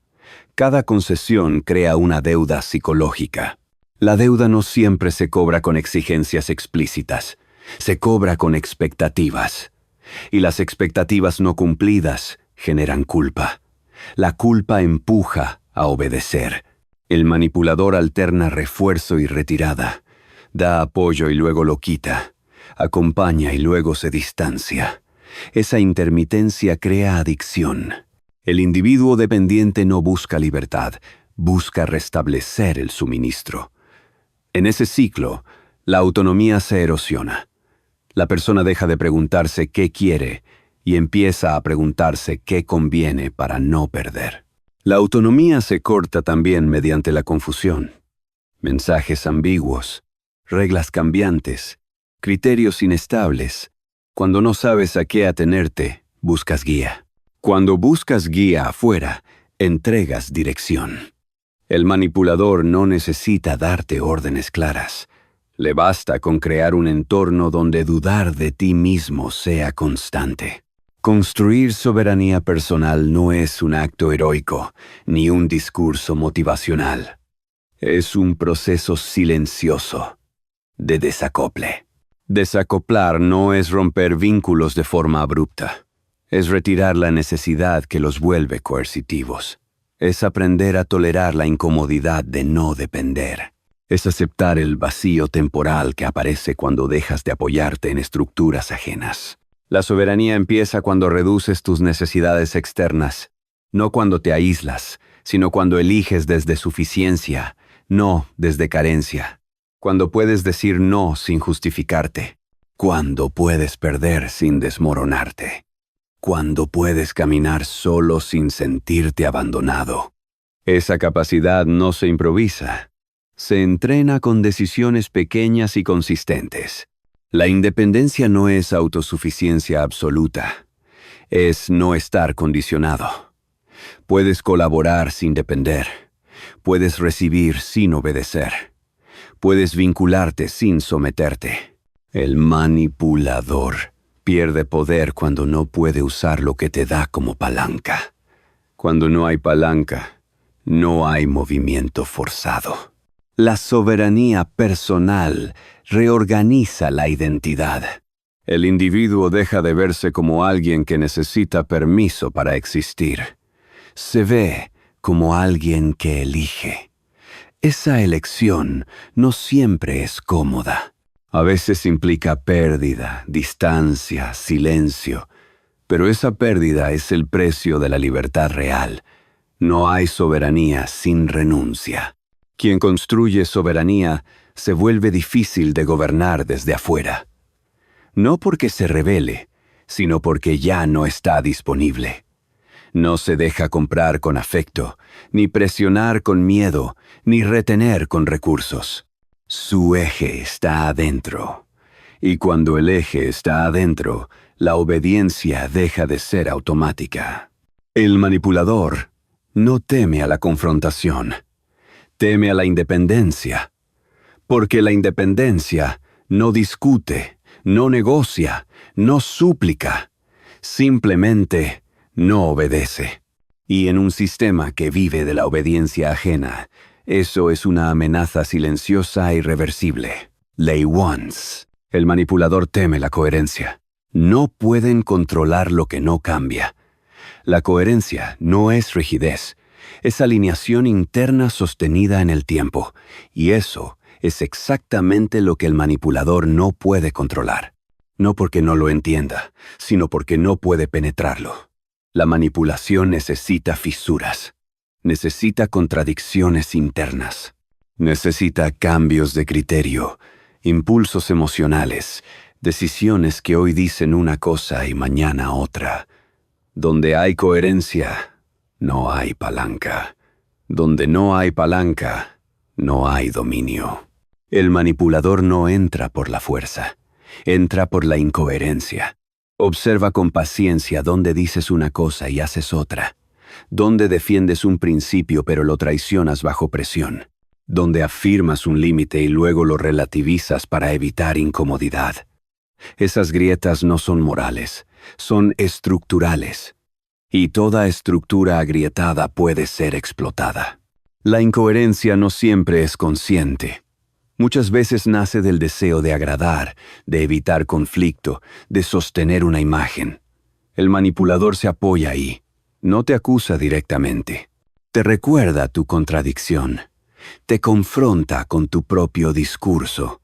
No para ayudarte a crecer, sino para desarmarte internamente. Cuando te sientes incoherente, dudas. Y cuando dudas, te vuelves maleable. No pueden controlar lo que no cambia, porque el control requiere ajuste constante. El manipulador calibra su estrategia en función de tus reacciones. Si reaccionas distinto cada vez, te estudia. Si reaccionas igual, te explota. Pero si mantienes una línea firme, sin rigidez emocional y sin variación en los principios, el margen de maniobra se reduce. No porque seas predecible en todo, sino porque no eres negociable en lo esencial. Mantener una línea firme no es repetir consignas ni aferrarte a discursos. Es actuar desde un núcleo claro, incluso cuando el entorno presiona. La firmeza no se demuestra hablando, se demuestra sosteniendo consecuencias. Decir que algo importa no es firmeza. Dejar de participar cuando se cruza ese límite lo es. El manipulador entiende rápidamente la diferencia entre palabra y estructura. La coherencia genera una sensación extraña en quien intenta controlar. No encuentra por dónde entrar, no logra dividirte, no consigue que te contradigas para luego empujarte hacia la culpa o la explicación. La coherencia no grita, no discute, no se defiende. Permanece. Y esa permanencia es intolerable para quien vive del movimiento ajeno. Ser predecible en principios e impredecible en acción es una de las formas más sofisticadas de soberanía. Los principios claros crean estabilidad interna. La imprevisibilidad en la acción evita que el manipulador anticipe tu respuesta. Sabe que no estás dispuesto a tolerar, pero no sabe cómo actuarás cuando eso ocurra. Esa incertidumbre no nace del caos, sino de la libertad. El manipulador se siente cómodo con personas caóticas porque puede redirigirlas. Se siente cómodo con personas rígidas porque puede desafiarlas. Pero se siente incómodo frente a alguien coherente y flexible a la vez. Alguien que no cambia de valores, pero sí de estrategias. Alguien que no reacciona igual 2 veces, pero nunca traiciona su eje. La coherencia no busca aprobación. Por eso es peligrosa. No se ajusta para encajar. No se diluye para pertenecer. Se mantiene incluso cuando eso genera distancia. Esa distancia no es aislamiento, es selección. El manipulador depende de la cercanía para operar. La coherencia reduce esa cercanía a lo esencial. Cuando mantienes una línea firme, el manipulador intenta 3 movimientos clásicos. Provocarte emocionalmente para sacarte del eje. Forzarte a explicarte para introducir duda. O señalarte como rígido para empujarte a flexibilizar principios.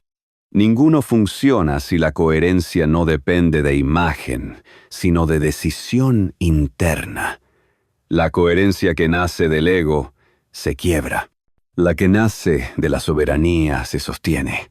La incoherencia como punto de entrada es tan eficaz porque el individuo incoherente se castiga solo, se reprocha, se justifica, se corrige en exceso. Ese autoataque es la puerta. El manipulador solo tiene que señalarla. La coherencia cierra esa puerta porque elimina la necesidad de autojustificación. No hay contradicción que explicar. Hay elección asumida. Ser coherente no significa ser inflexible. Significa saber exactamente dónde no ceder. Esa claridad reduce el desgaste mental. No hay debate interno constante. No hay negociación silenciosa contigo mismo. El manipulador detecta rápidamente a quien ya resolvió su conflicto interno y se retira. No por respeto, sino por imposibilidad operativa. La coherencia no se negocia, se cultiva. Se construye con decisiones pequeñas repetidas en el tiempo, con silencios sostenidos, con renuncias discretas, con acciones que no necesitan aplauso. Esa construcción es lenta, pero una vez establecida, es inamovible. El manipulador teme la coherencia, porque la coherencia no responde a estímulos externos, responde a un orden interno. Y contra el orden interno ajeno no hay técnica que funcione. Solo queda la retirada. Quien alcanza coherencia deja de ser interesante para el control externo, no porque sea invisible, sino porque ya no es utilizable. Y en un mundo donde casi todo se usa, eso es una forma superior de libertad. Ley 12. No los derrotes. Vuélvete inútil para ellos. El manipulador abandona lo que no controla. El deseo de derrotar al manipulador es comprensible, pero es una trampa. Nace del orgullo herido, de la necesidad de cerrar con victoria visible, de la fantasía de justicia restaurada. Esa necesidad es precisamente el último hilo que mantiene el vínculo. El manipulador no teme ser derrotado, teme volverse irrelevante. Mientras quieras vencerlo, sigues conectado.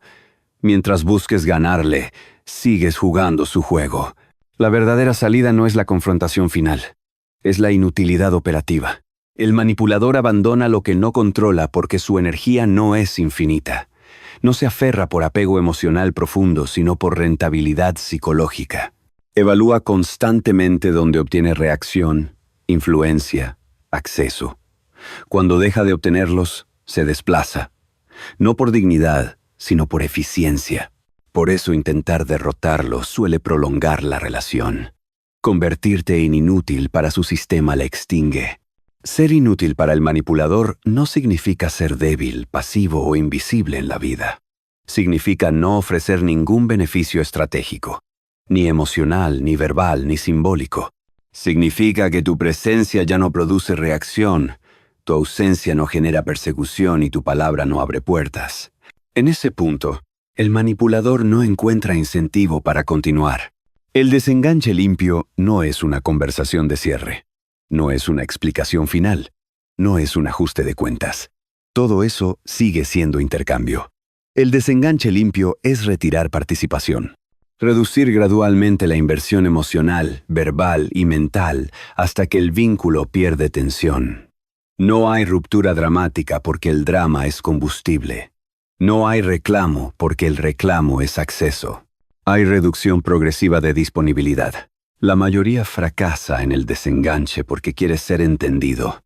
Quiere que el otro reconozca el daño. Quiere validación retrospectiva. Esa necesidad es legítima a nivel humano, pero peligrosa a nivel estratégico. El manipulador puede ofrecer reconocimiento falso, disculpa parcial o cambio momentáneo solo para reanclar. El desenganche limpio no busca comprensión, busca salida. La retirada estratégica no ocurre de golpe, ocurre con precisión. Cambias patrones, respondes menos, te explicas menos, aplazas más, retiras atención, ajustas límites. No anuncias el plan porque anunciarlo es volver a dar información. Simplemente ejecutas. La retirada estratégica no humilla, desactiva. En ese proceso, el manipulador suele reaccionar con 3 movimientos previsibles: intensificación emocional, victimización o desprecio. Ninguno requiere respuesta. Son intentos de restablecer el circuito. Si respondes, reactivas. Si explicas, reabres. Si confrontas, prolongas. La retirada estratégica consiste en no tomar el anzuelo, incluso cuando el anzuelo viene envuelto en culpa o nostalgia. Salir sin escándalo es una de las formas más avanzadas de poder. El escándalo deja rastros, genera narrativas, crea bandos, mantiene la historia viva. El manipulador prospera en ese ruido porque le permite seguir presente. Salir sin escándalo es desaparecer del tablero sin anunciarlo. No hay héroes ni villanos. Hay cambio de posición. El ego quiere que la salida sea reconocida, quiere que se note la victoria, quiere testigos. Esa necesidad es comprensible pero peligrosa. El manipulador no necesita ganar para seguir influyendo. Le basta con que la historia continúe. El silencio es el cierre más efectivo porque no deja relato que explotar. Volverte inútil para ellos implica también tolerar una incomodidad profunda, la de no tener cierre emocional explícito. Esa incomodidad es el precio de la libertad real. El cierre que buscas no viene del otro. Viene del momento en que ya no reaccionas, cuando ya no piensas en cómo responderías, cuando ya no ensayas conversaciones imaginarias, cuando el vínculo pierde tracción interna. El manipulador no se va cuando pierde una discusión. Se va cuando no hay discusión posible. No se va cuando lo enfrentas. Se va cuando ya no hay fricción. La fricción es energía. Sin energía, el sistema se apaga. Convertirte en inútil no es venganza. Es higiene psicológica. Es retirar del entorno lo que drena. Es aceptar que no todas las relaciones se resuelven. Algunas se superan. Superar no es ganar. Es dejar atrás sin arrastrar residuos. Cuando sales sin escándalo, algo se reordena internamente. Recuperas tiempo, claridad, estabilidad. El ruido baja. La mente se despeja. No porque el manipulador haya cambiado, sino porque ya no está. No ocupa espacio mental. No ocupa energía. No ocupa decisiones. La victoria silenciosa no se celebra. Se vive. Y cuando se vive, no necesita explicación, porque ya no hay nadie a quien explicar nada. No los derrotes. Eso los mantiene vivos en tu mente. Vuélvete inútil para ellos. Eso los expulsa de tu sistema. Y cuando salen de tu sistema, el control externo se disuelve sin pelea, sin ruido y sin retorno. Ley 13. El verdadero poder es interno. Quien se gobierna no puede ser dominado. El poder que se exhibe es frágil. El poder que se defiende es reactivo. El poder que se proclama necesita testigos. El poder real no hace nada de eso. Permanece. Se gobierna. Y quien se gobierna no puede ser dominado porque no depende de estímulos externos para decidir quién es, qué hace, ni cómo responde. Todo dominio externo comienza donde el gobierno interno termina. La mayoría de las personas confunde poder con capacidad de imponer. Esa confusión es funcional al sistema de manipulación. Hace creer que el poder siempre está afuera. En el dinero, en la autoridad, en la posición social, en la fuerza verbal, en la influencia visible. Pero todo eso son extensiones. El núcleo no está ahí. El núcleo está en la capacidad de autogobierno. Sin esa capacidad, cualquier poder externo es prestado. Y todo poder prestado puede ser retirado. Quien se gobierna no es quien reprime sus impulsos, sino quien no es gobernado por ellos. Hay una diferencia abismal. La represión genera tensión acumulada. El dominio consciente genera estabilidad. El manipulador sabe aprovechar la tensión interna. Presiona hasta que el impulso reprimido estalla. En ese estallido, toma el control. La mente soberana no acumula, observa. Y al observar, disuelve. El autocontrol no es una virtud moral. Es una tecnología interna. Es la capacidad de sentir sin obedecer, de pensar sin justificar, de decidir sin apresurarse. El autocontrol no elimina emociones ni deseos. Los jerarquiza. Coloca a la conciencia por encima del impulso. Y cuando la conciencia lidera, el sistema interno se vuelve inmune al empuje externo. El manipulador no controla personas fuertes. Controla personas desordenadas. Personas que quieren algo con urgencia. que temen perder algo, que necesitan ser vistas, que no toleran el vacío. El desorden interno es el punto de entrada. El orden interno es la barrera. No hay técnica capaz de atravesar una mente que ya se gobierna.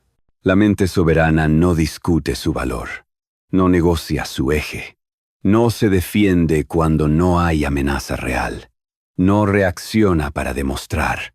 Su identidad no depende del reflejo ajeno. Esa independencia perceptiva cambia por completo la dinámica del poder. El manipulador puede hablar, presionar, acusar, dramatizar.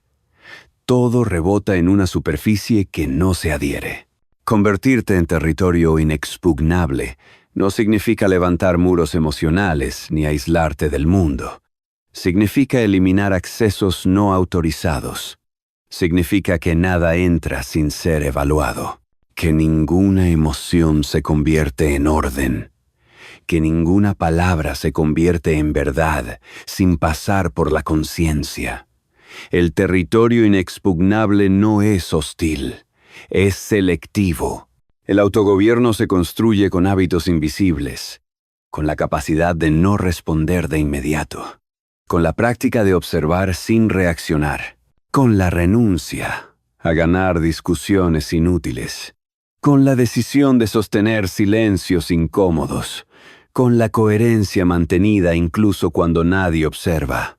Esos hábitos no generan aplauso, generan estabilidad. La estabilidad es el enemigo natural de la manipulación. El manipulador necesita fluctuación emocional, necesita picos y caídas, necesita dudas y contradicciones. La mente estable no ofrece eso, no porque sea rígida, sino porque está centrada. Y lo centrado no puede ser desplazado. Quien se gobierna no necesita controlar a otros. Esa es otra confusión común. El deseo de controlar afuera suele nacer de la incapacidad de gobernarse adentro. El individuo soberano no busca dominar relaciones, conversaciones o escenarios. Busca mantener su eje. Y ese eje, cuando es real, ordena el entorno sin imponerlo. El verdadero poder no se ejerce, se irradia, no por carisma, sino por consistencia. Las personas perciben cuando alguien no es manipulable. No saben explicarlo, pero lo sienten. Esa percepción cambia el trato, reduce los intentos de control, modifica las dinámicas. No porque inspires miedo, sino porque no hay ganancia en intentarlo. La mente soberana no necesita estar siempre alerta. No vive en paranoia. No sospecha de todo. Simplemente no se entrega automáticamente. Evalúa, observa, decide. Esa secuencia simple es devastadora para cualquier intento de manipulación. Porque la manipulación necesita atajos, necesita saltarse la evaluación, necesita urgencia, necesita emoción reactiva. La soberanía corta todos esos accesos. Convertirte en territorio inexpugnable implica aceptar una verdad dura. Nadie va a rescatarte del control externo. No hay técnica mágica, ni revelación final, ni justicia garantizada. Hay entrenamiento, hay disciplina interna, hay responsabilidad radical sobre tu mundo mental. Esa responsabilidad no es cómoda, pero es liberadora. Cuando el poder es interno, la manipulación deja de ser una amenaza constante y se convierte en ruido identificable. Ya no te persigue, ya no te confunde, ya no te arrastra. Puedes verla venir, puedes dejarla pasar, puedes no participar. Ese no participar no es pasividad, es supremacía interna. Quien se gobierna no puede ser dominado porque no hay nada que tomar, no hay necesidad que explotar, no hay urgencia que inducir, no hay culpa que activar, no hay incoherencia que presionar. Todo intento de control se queda sin superficie de contacto. Es como intentar empujar una montaña con las manos. Este es el cierre natural de todo el recorrido. No una promesa de invulnerabilidad mística, sino una realidad práctica. Cuando el poder está adentro, todo lo de afuera pierde capacidad de mando.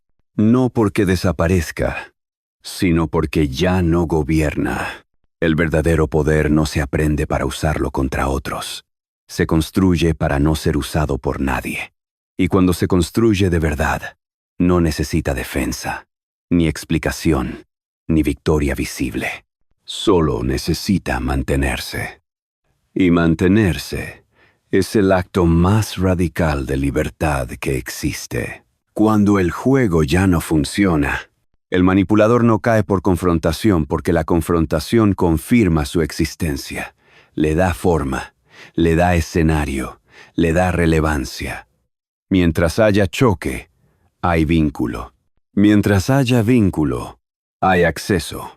El error final del individuo que despierta tarde es creer que la última batalla es necesaria. No lo es. La última batalla es una fantasía del ego que aún quiere cerrar con ruido. El verdadero final ocurre cuando ya no hay entrada, cuando el juego sigue existiendo, pero tú ya no participas. El sistema de manipulación no se sostiene por la fuerza, sino por la repetición. Se repite porque encuentra respuesta. Se repite porque genera reacción. Se repite porque produce desgaste, y el desgaste vuelve dócil. Cuando ese circuito se interrumpe, no hay colapso dramático. Hay algo más inquietante: vacío. Y el vacío es intolerable para quien vive del intercambio constante. Cae cuando ya no puede entrar porque la entrada nunca fue física. Fue emocional, mental, atencional. Entró cuando explicaste. Entró cuando te apuraron, entró cuando reaccionaste. Entró cuando buscaste justicia. Entró cuando dependiste. Entró cuando cambiaste de eje. Cada ley recorrida en este libro no fue una técnica externa, sino un cierre interno. Cerrar una puerta no requiere pelea con quien estaba acostumbrado a pasar. Requiere cerrarla. Cuando el juego ya no funciona, el manipulador no se transforma ni aprende una lección moral. Simplemente se desplaza. Busca otra dinámica, otro sistema, otra persona, otro espacio donde la fricción exista. No hay venganza en eso. Hay eficiencia. Y entender esa eficiencia te libera de la necesidad de castigo. No necesitas que el otro caiga. Necesitas salir del alcance. Este libro no te vuelve peligroso para otros porque no te enseña a invadir, a dominar, ni a someter. Te enseña algo más disruptivo: a retirarte sin colapsar, a sostenerte sin permiso, a no necesitar la aprobación del sistema que antes te condicionaba. Eso no genera miedo afuera, genera imposibilidad operativa. Y la imposibilidad operativa es el fin real de cualquier intento de control. Volverte intocable no significa que nadie vuelva a intentar manipularte. Significa que los intentos no prosperan. Rebotan, se diluyen, se agotan. La diferencia es sutil pero absoluta. Antes, cada intento dejaba huella. Te movía, te alteraba, te obligaba a pensar, a responder, a cerrar ciclos. Ahora, los intentos pasan como ruido de fondo. Los ves, los reconoces, no los incorporas. Ser intocable no es arrogancia, es neutralidad soberana. No te elevas por encima de los demás, te anclas dentro de ti. No te blindas con dureza, te ordenas con claridad. No te vuelves inaccesible al mundo, te vuelves inaccesible al control. Esa diferencia cambia por completo la forma en que caminas por la vida. Cuando el juego deja de funcionar, muchas relaciones se reconfiguran sin aviso. Algunas desaparecen, otras se vuelven más simples, otras se vuelven más honestas, no porque las personas cambien, sino porque ya no pueden operar desde el viejo lugar. El manipulador necesita desorden. El orden interno expone, no acusa, expone. Hay un momento silencioso, casi imperceptible, donde te das cuenta de que algo terminó, No hubo conversación final, no hubo cierre oficial, simplemente ya no piensas en qué decirías si te hablaran. Ya no ensayas respuestas, ya no anticipas reacciones. Ese momento no es euforia, es calma. Y la calma es la señal de que el juego ya no te alcanza. Este libro no te promete inmunidad absoluta ni aislamiento perfecto. Promete algo más realista y más valioso. Criterio. Criterio para ver antes de entrar. Criterio para retirarte sin ruido. Criterio para no convertir cada interacción en campo de batalla. Criterio para reconocer cuando algo no merece tu energía. Ese criterio es lo que vuelve intocable a un individuo en un mundo que vive de la reacción. Cuando el juego ya no funciona, no hay necesidad de explicarlo. Explicar sería volver a entrar. No hay necesidad de advertir a otros. Cada quien despierta a su ritmo. No hay necesidad de demostrar fortaleza. La fortaleza real no se exhibe, se sostiene. El manipulador no cae porque nadie lo empujó. Cae porque se quedó sin suelo. Y tú no caes con él porque ya no estabas ahí. No hubo guerra final. Hubo desacople. No hubo victoria pública. Hubo libertad privada. Y esa libertad no necesita testigos. Volverte intocable no te separa del mundo. Te separa de la compulsión. De la compulsión a responder, a justificar, a arreglar, a cargar. Te devuelve a una vida más silenciosa por dentro, más firme por fuera. No porque todo sea fácil, sino porque ya no es confuso. Cuando el juego ya no funciona, no celebras. Sigues viviendo. Y en ese seguir viviendo, sin ruido, sin arrastre, sin drama, ocurre lo más radical de todo el recorrido. Descubres que el poder nunca estuvo en vencer a nadie. Estuvo en no volver a ser usado. Ese es el punto final real. No un cierre narrativo, sino un estado interno. Un estado donde el control externo ya no encuentra superficie. Donde la manipulación existe, pero no gobierna. Donde el mundo sigue siendo el mundo, pero tú ya no juegas desde el mismo lugar. Ahí termina el juego. No porque alguien lo haya destruido, sino porque ya no funciona contigo. Suscríbete al canal, activa la campana y accede a toda la biblioteca de libros en el enlace de la descripción.